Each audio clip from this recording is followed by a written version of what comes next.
Hello friends, welcome back to my channel. आज हम बात करेंगे इंग्लिश के एक इम्पॉर्टेंट टॉपिक वाज वेयर के यूज के बारे में। आज हम जानेंगे कि वाज वेयर के वाक्य को हम पहचानेंगे कैसे तथा उसका इंग्लिश में ट्रांसलेशन कैसे करेंगे। तो आइए शुरू करते हैं।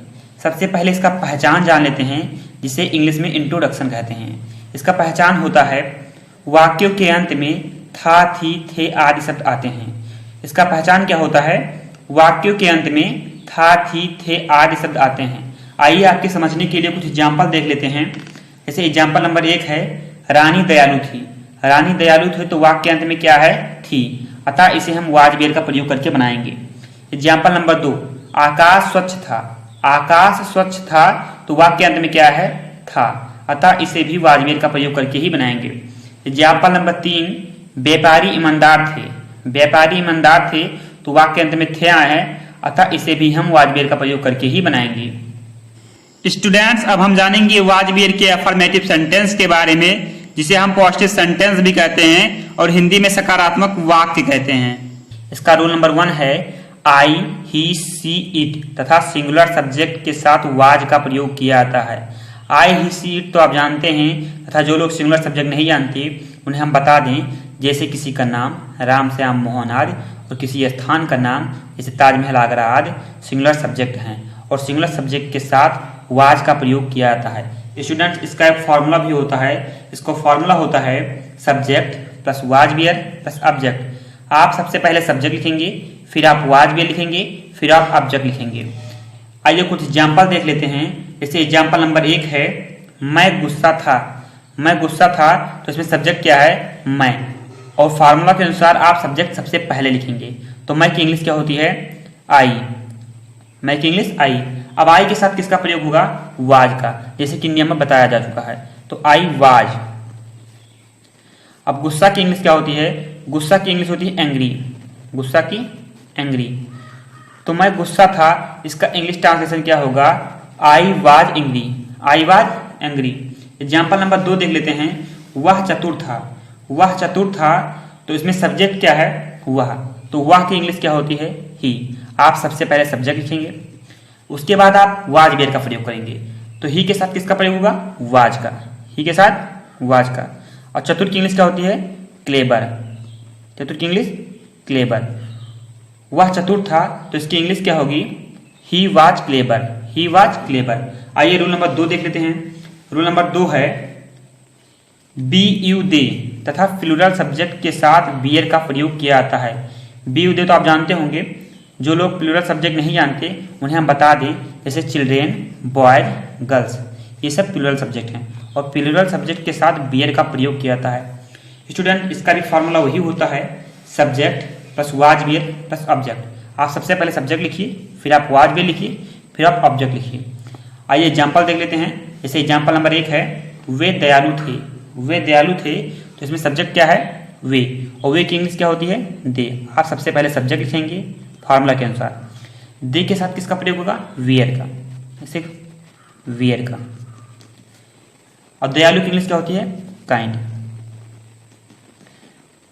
वे दयालु थे, इसका इंग्लिश ट्रांसलेशन क्या होगा? दे वेयर काइंड। आइए एग्जाम्पल नंबर 2 देख लेते हैं। तुम गुस्सा थे। तुम गुस्सा थे तो इसमें सब्जेक्ट क्या है? तुम, और तुम की इंग्लिश क्या होती है? यू। फार्मूला के अनुसार आप सबसे पहले सब्जेक्ट लिखेंगे, यू के साथ किसका प्रयोग होगा? वेयर का, के साथ वेयर का। और गुस्सा का आपको ऊपर बताया जा चुका है, एंग्री होता है। तुम गुस्सा थे, इसका इंग्लिश क्या होगा? You where angry. स्टूडेंट्स, अब हम जानेंगे वाज वेयर के निगेटिव सेंटेंस के बारे में, जिसे हम हिंदी में नकारात्मक वाक्य भी कहते हैं। इसका रूल नंबर 1 है निगेटिव सेंटेंस में वाज वेयर के बाद नॉट का प्रयोग किया जाता है। अर्थात यदि वाक्य निगेटिव होगा तो आप वाज वेयर के बाद नॉट का प्रयोग करेंगे। इसका एक फार्मूला भी होता है। इसका फार्मूला होता है subject plus was were plus not plus object. आइए कुछ एग्जाम्पल देख लेते हैं। जैसे एग्जाम्पल नंबर 1 है शेर बूढ़ा नहीं था। शेर बूढ़ा नहीं था तो इसमें सब्जेक्ट क्या है? शेर, और शेर की इंग्लिश क्या होती है? लायन। इसे आप सबसे पहले लिखेंगे फार्मूला के अनुसार, लायन। अब लायन के बाद आप वाज वेयर का प्रयोग करेंगे, क्योंकि हम सब्जेक्ट के बाद वाज वेयर लगाएंगे। तो शेर एक वचन है तो इसके साथ हम किसका प्रयोग करेंगे?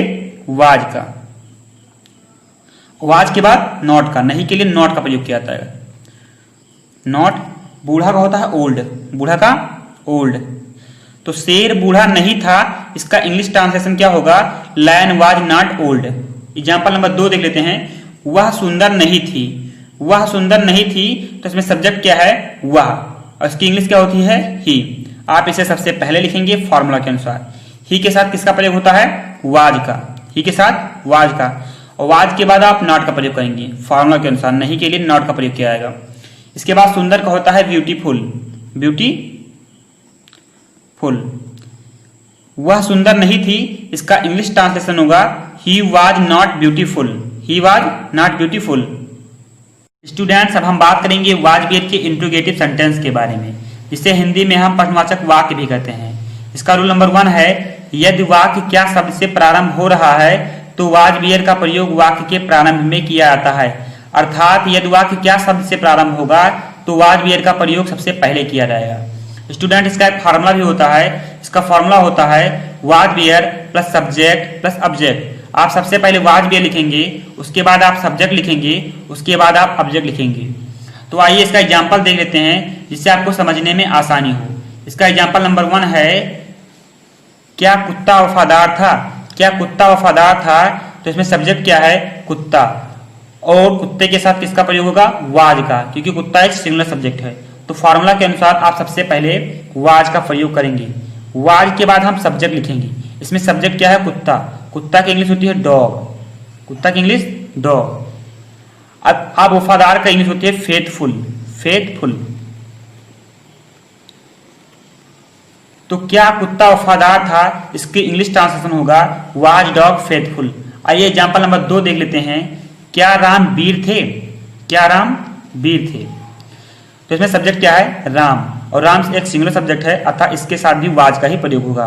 तो आप सबसे पहले लिखेंगे वाज, अब आप लिखेंगे सब्जेक्ट, अब आप लिखेंगे सब्जेक्ट। तो इसमें सब्जेक्ट है राम, राम। वीर की इंग्लिश होती है ब्रेव, वीर की इंग्लिश होती है ब्रेव। तो क्या राम वीर थे, इसका ट्रांसलेशन होगा was Ram brave. Students, rule number 2 देख लेते हैं। रूल नंबर 2 है, यदि वाक्य के बीच में प्रश्नवाचक शब्द आया हो तो उन प्रश्नवाचक शब्दों की इंग्लिश वाक्य के प्रारंभ में लिखी जाती है। अर्थात यदि वाक्य के बीच में प्रश्नवाचक शब्द आया होगा तो उन प्रश्नवाचक शब्दों की इंग्लिश वाक्य में सबसे पहले लिखी जाती है। स्टूडेंट्स, इसका भी एक फॉर्मूला होता है। इसका फॉर्मूला होता है question word plus was were plus subject plus object. आप सबसे पहले क्वेश्चन वर्ड लिखेंगे, फिर आप वाज वेयर लिखेंगे, फिर आप सब्जेक्ट लिखेंगे, और उसके बाद आप ऑब्जेक्ट लिखेंगे। तो आइए कुछ एग्जाम्पल देख लेते हैं, जिससे आपको आसानी से समझ में आ सके। वे गरीब क्यों थे? वे गरीब क्यों थे, तो इसमें क्वेश्चन वर्ड आया है क्यों, और इसकी इंग्लिश होती है व्हाई। तो आप फार्मूला के अनुसार सबसे पहले व्हाई लिखेंगे, उसके बाद आप वाज वेयर का प्रयोग करेंगे। क्योंकि इसमें सब्जेक्ट वे है और यह एक बहुवचन है, अतः इसके साथ हम वेयर का प्रयोग करेंगे, इसके साथ हम वेयर का प्रयोग करेंगे। इसके बाद आप सब्जेक्ट लिखेंगे, तो इसमें सब्जेक्ट है दे, इसमें सब्जेक्ट क्या है? दे। और गरीब की इंग्लिश होती है पुअर, गरीब की इंग्लिश पुअर। अतः वे गरीब क्यों थे, इसका इंग्लिश ट्रांसलेशन होगा व्हाई वेयर दे पुअर। वे गरीब क्यों थे? आइए उदाहरण नंबर 2 देख लेते हैं। वह कहाँ था? वह कहाँ था, तो इसमें क्वेश्चन वर्ड क्या है? कहाँ, और कहाँ की इंग्लिश होती है वेयर, वेयर। इसके बाद आप वाज वेयर का प्रयोग करेंगे, तो इसमें ही आया है, सब्जेक्ट ही है, और ही के साथ वाज का प्रयोग होता है, अतः आप वाज का प्रयोग करेंगे।